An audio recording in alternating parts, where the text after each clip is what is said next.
ગુજરાત બુલેટિનમાં આપનું સ્વાગત છે। રામનવમી નિમિત્તે માનસ સત્સંગ દ્વારા સંગીતમય સુંદરકાંડ પાઠનું આયોજન। અમદાવાદ માનસ સત્સંગ ટ્રસ્ટ દ્વારા શ્રી કામનાથ મહાદેવ મંદિર સંગીતમય સુંદરકાંડ પાઠનું ભવ્ય આયોજન કરવામાં આવ્યું હતું। આ પ્રસંગે રામનવમી નિમિત્તે વિશેષ રીતે યોજાયો હતો, જેમાં ભક્તિભાવથી ઓતપ્રોત ભક્તોએ ભાગ લીધો હતો। ધવલકુમારના માર્ગદર્શન હેઠળ આ પાઠ ભક્તિ સંગીત સાથે આયોજન કરવામાં આવેલ હતું। ભક્તોએ સંગીતમય સુંદરકાંડના મમર સ્પર્શી પાઠનો આનંદ માણ્યો અને ભગવાન શ્રી રામજી અને હનુમાનજીની કૃપા પ્રાપ્ત કરી આ પવિત્ર પ્રસંગે અનેક ભક્તો ઉપસ્થિત રહ્યા અને પવિત્ર સુરોમાં તન્મય થયા। માનસ સત્સંગ ટ્રસ્ટના પ્રયત્નોથી આવા સત્સંગ પ્રવૃત્તિઓ ભવિષ્યમાં પણ યોજાશે, જેથી ભક્તજનો ધર્મ અને ભક્તિ સાથે જોડાઈ શકે। શ્રી ધવલકુમાર વિશ્વવિખ્યાત સુંદરકાંડ પઠક અને રામકથા વાચક તેમજ તેમના ભાવવાહી અવાજ અને સંગીતના સમન્વયથી ભક્તજનોને એક અનન્ય આધ્યાત્મિક અનુભૂતિ કરાવી। તેમના મર્મસ્પર્શી પઠન દ્વારા સમગ્ર મંદિર પરિસર ભક્તિમય અને દિવ્ય ઉર્જાથી ગુંજી ઉઠ્યું। મારું નામ શ્રી ધવલકુમાર, સુંદરકાંડ સાધક અને રામકથા વાચક। સર, આજે રામનવમીનો દિવસ ખાસ કરીને સુંદરકાંડનું આયોજન કરવામાં આવ્યું। કયા પ્રકારનું આયોજન અને કેટલા કોઈ આજે લાભ?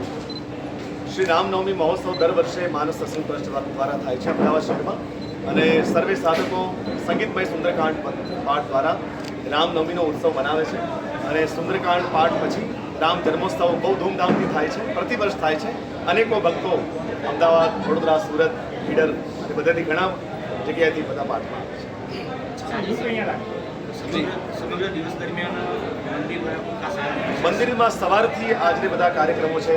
રામ જન્મોત્સવ બપોરે બરાબર 12 વાગે થયો। સાંજે પણ અનેક મંડળો આવીને અહીંયા કીર્તન કરશે, ભગવાનના દર્શનો લાભ લેશે। રામ જન્મોત્સવનું મહાત્મ્ય ભગવાન રામચંદ્રજી અને ભગવાન શ્રી કૃષ્ણ પરમાત્મા એ આપણા સૌનું મૂળ છે। એમ કહું તો કે રામ ને કૃષ્ણ છે તો ભારત છે, એમાં કંઈ અતિશયોક્તિ નથી। અને ભગવાન રામચંદ્રજી કેવલ રાવણ વધ માટે આ ધરાધામ પર નથી આવ્યા, પણ આ મૃત્યુલોકના મનુષ્યો માટે ધાર્મિક જીવન જીવવું કેવી રીતે, ધર્મ જીવનનો નિર્વાહ કેવી રીતે કરવો, ચરિત્રની સુંદરતા કેવી હોય, પોતાનું કર્તવ્ય પાલન કેવી રીતે કરી શકાય, આનો બોધ આપવા માટે, આ ચરિત્રનું શિક્ષા આપવા માટે ભગવાન રામચંદ્રજી જે નિર્ગુણ છે એ સગુણ થયા છે। અને આ એ તિથિ છે રામનવમી, કે ભગવાન આ દિવસે ત્રેતાયુગમાં પધાર્યા। અને આપણે સૌ આજે પણ રામચરિત્ર દ્વારા અનેક પ્રેરણા લઈ રહ્યા છે। અનેક ભક્તો જે નિરાશામાં હોય, હતાશ થઈ ગયા હોય, એવા લોકો પણ રામચરિત્ર સાંભળીને એનું પઠન પાઠન ચિંતન મનન કરીને આજે પણ નવી પ્રેરણા પ્રાપ્ત કરી રહ્યા છે। એ છે કે હનુમાનજીએ જે પણ કર્યું છે બધું દુર્ગમ છે। ભલે આપણે ગાવામાં બોલવામાં બહુ સરળ લાગે કે સમુદ્રનું ઉલ્લંઘન કર્યું, રાવણજીની અજય દુર્ગમાં જઈ અને અસુરોનો વધ કર્યો, આ બધું બોલવામાં ભલે લાગે પણ વાસ્તવમાં અઘરું છે।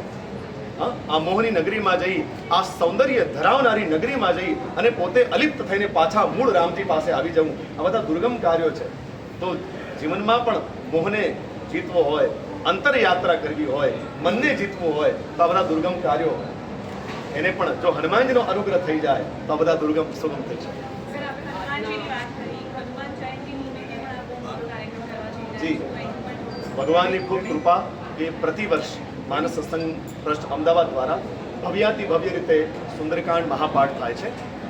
2013થી 2018 હનુમાન જન્મોત્સવ સિડની ઓસ્ટ્રેલિયામાં થયા, પણ 2018ની એ હનુમાન જન્મોત્સવ ભીતરથી એવી રામજી પ્રેરણા કરી કે હવે જન્મોત્સવ હનુમત પ્રાકટ્ય મહોત્સવ થાય તો ગુજરાતમાં થાય અને વિશેષ કરી અમદાવાદમાં થાય।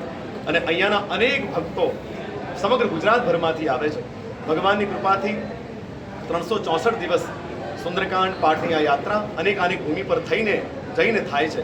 પણ આ દિવસ ચૈત્ર શુક્લ પૂર્ણિમા હનુમાન જન્મોત્સવ, એક દાસની એવી ઈચ્છા હોય છે કે આ દિવસે બધા જ અમદાવાદ શહેરમાં પધારે, સુંદરકાંડ મહાપાઠની આ ઉપાસના કરે અને બધા જ મહાઆરતી અને ભોજન પ્રસાદ મહાપ્રસાદનો લાભ લે, એવી આ એક સૂક્ષ્મ ભાવના છે અને પ્રતિવર્ષ થાય છે। આ વર્ષે પણ 12 એપ્રિલ 2025 અને શનિવારે હનુમાન જન્મોત્સવનું આ ભવ્યાતિ ભવ્ય આયોજન સુંદરકાંડ મહાપાઠ શ્રી રાધેભામ